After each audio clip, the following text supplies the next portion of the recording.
Hello everyone and welcome back to Sendix Weather channel, where today we are looking at a little bit of an autumn look ahead, because why not, you know? Should put that on a t-shirt. I always say that, don't I? But anyway, we're looking at autumn today, again, because why not? So we're going to start on the 1st September, because technically it is autumn. And we're just going to have a run through the CFS run. I've also got another couple of features lined up towards the end of the video. And if you enjoyed today's video, consider leaving a like and subscribing to the channel. I appreciate all of your continued support, especially the haters who keep boosting my channel. I really appreciate you all out there. And thanks for all the nice comments as well, obviously. It'd be really good to read them all.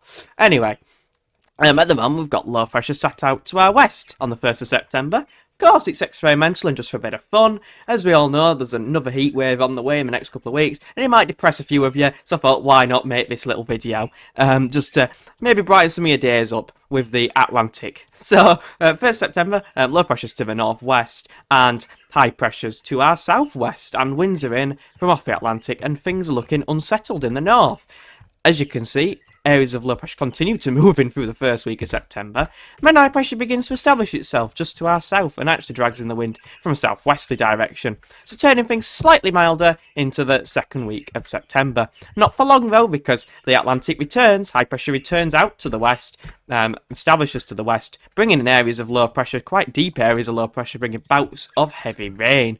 Actually quite cool for the north, wouldn't even rule out the odd wintry shower. Who's saying that first? That's me. Alright, into the second and third week of September, high pressure then re-established itself, kind of like over just to the east of the country. Winds are in from a southerly or southwesterly direction, dragging in the 10-degree ice and turning things quite warm again. Maybe even hot. That looks quite warm. Got a thundery low just out to the west as well. That could bring in a few thunderstorms, late season thunderstorms.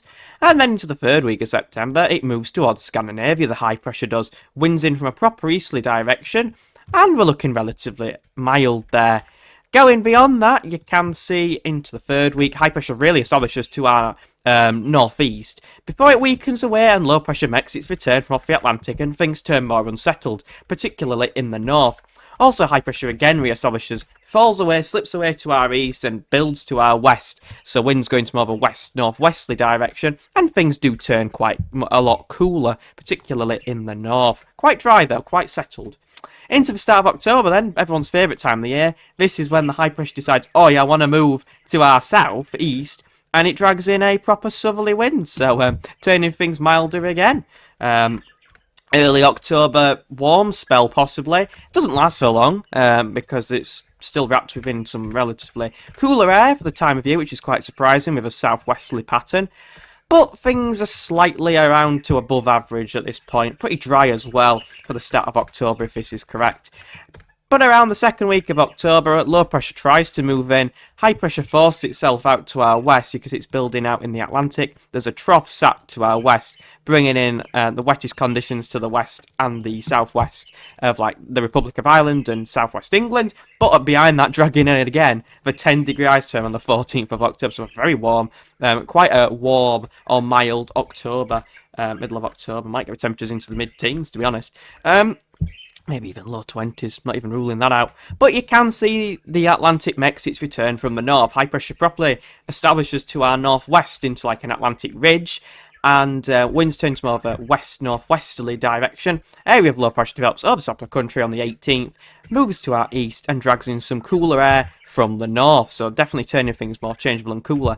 Look at all the cold air sat to the north. That's not returning until at least end of November probably. But you can see a proper ridge in the Atlantic building towards Greenland. Looks like a winter chart, this.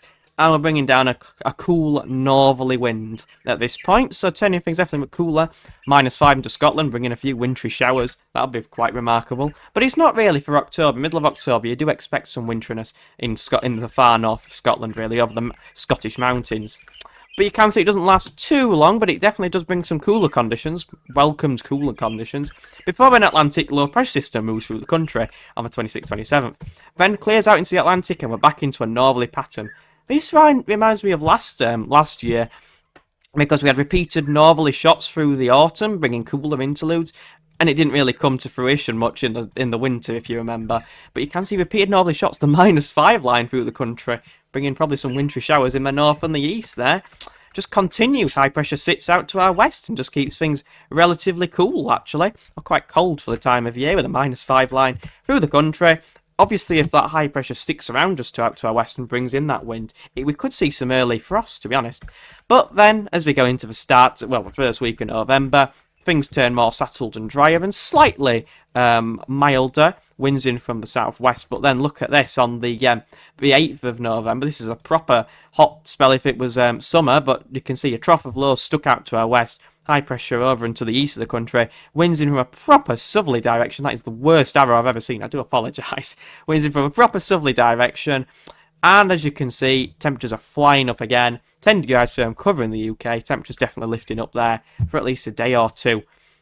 That southerly wind continues to be maintained as high pressure sits to our east, and that just looks like a pretty mild spell until the middle of November when things turn again more changeable, more unsettled, more low pressure systems moving in from off the Atlantic, turning things slightly cooler and wetter, of course. But then into the final days of November, there you go, stormy low to the north of Scotland, between Iceland and Scotland, bringing bouts of wet weather to the north of the country. Then another low arrives, and then another low arrives, and another low. You can see very stormy patterns setting up there. Slider low on the 25th, moving through, bringing bouts of wet and windy weather to the UK. And then to start off December, obviously, we're not looking past that because we're looking at autumn today.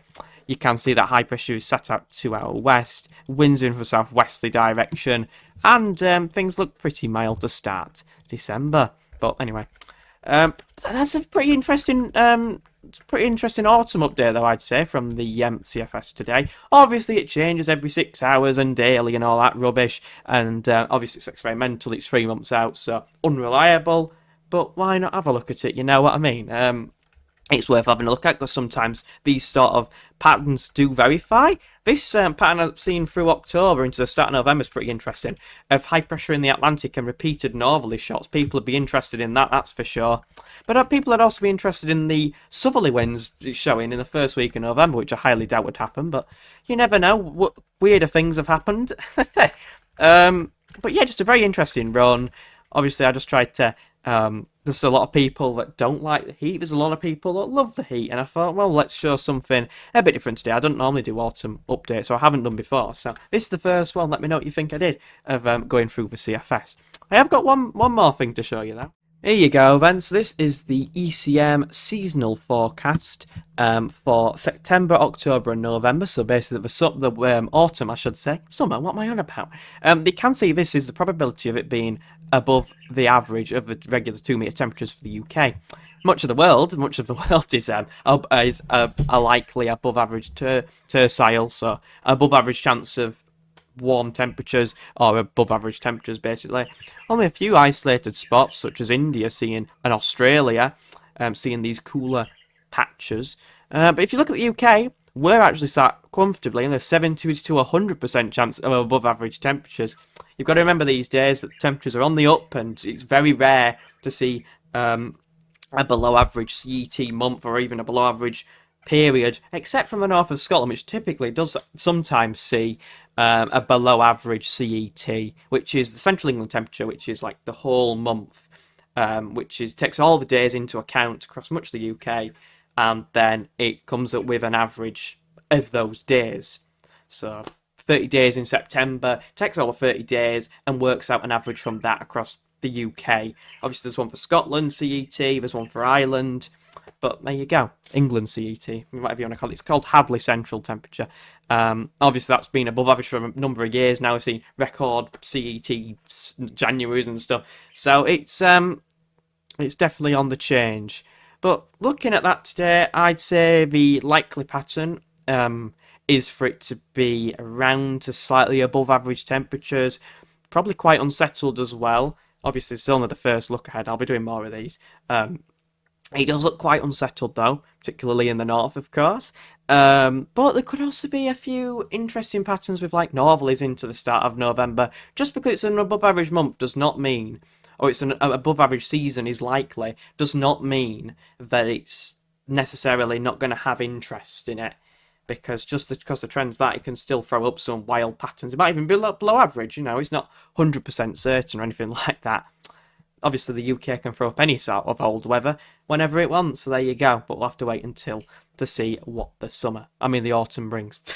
So, thank you for watching. A little bit something different for you all today, and I'll see you all in the next one. Bye bye, everyone.